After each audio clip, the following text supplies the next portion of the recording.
Laurie Gottlieb, une psychothérapeute qui est relativement célèbre, qui écrit beaucoup sur les relations hommes et femmes, a écrit un nouvel ouvrage où elle a fait des enquêtes, des statistiques, mais vraiment une recherche énorme pour essayer de comprendre pourquoi les femmes modernes ne trouvent pas l'amour. Et finalement, les résultats étaient plutôt affolants, parce que selon elle, un certain nombre de femmes modernes risquent de finir toutes seules, en fait, de rester célibataires. Pourquoi? Dans une de ces enquêtes, il y avait une question qui était si 80% de ce que vous recherchez chez un partenaire, vous rencontrez une personne qui a ces 80%-là, est-ce que vous êtes d'accord pour revoir la personne dans un second date? Les hommes ont dit oui, dans la plupart des cas. En tout cas, 80% des hommes ont dit oui. Et du coup, on leur a demandé pourquoi. Ils ont dit parce que la fille, je la trouve plutôt mignonne, une beauté simple, raisonnable, gentille et intéressante. Quand il s'agissait des femmes, pourquoi elles ont refusé, même si la personne avait 80%, c'est énorme, c'est quasiment impossible, l'homme parfait, la femme parfaite n'existe pas. Elles ont refusé pour le deuxième rendez-vous parce que, en fait, elles ont donné des critères qui étaient souvent extrêmement superficiels, du genre, ouais, mais il a pris un café, j'aime pas le café, il avait un chapeau rouge, il avait un pantalon que j'aimais pas, des trucs comme ça, en fait, complètement superficiels. Et du coup, vu que l'homme et la femme parfaite n'existent pas, et qu'on ne construit pas une relation d'amour, une relation à long terme sur du superficiel, ben vous doutez bien que si on ne regarde pas dans le bon côté, ça ne va pas marcher. Du coup, en réalité, beaucoup de femmes modernes ne se concentrent pas sur ce qui est essentiel à une relation, à savoir les valeurs, les principes, les traits de la personnalité. Non. Et c'est vrai.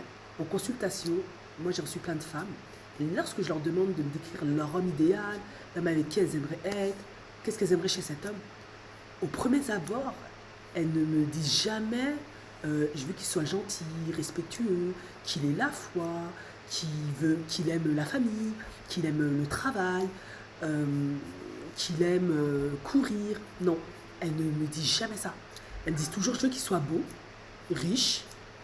euh, voilà, c'est vraiment, elles bottent complètement en touche sur ce qui fait une relation, l'essence d'une relation. Du coup, je dois souvent les orienter pour leur demander mais quelles sont tes valeurs à toi? Quels sont tes principes à toi? Qu'est-ce que tes parents t'ont transmis, ce que tu as gardé, que tu as rejeté, les principes qu'ils t'ont transmis, ce que tu as gardé, tu as rejeté? Quels sont tes traits de personnalité que les gens aiment chez toi ou détestent? Et qu'est-ce que, quand tu transposes chez l'homme que tu recherches, tu voudrais qu'il ait qu'il n'ait pas? Est-ce que tu veux qu'il soit gentil? Est-ce que tu veux qu'il soit avare? Est-ce que tu veux qu'il soit violent?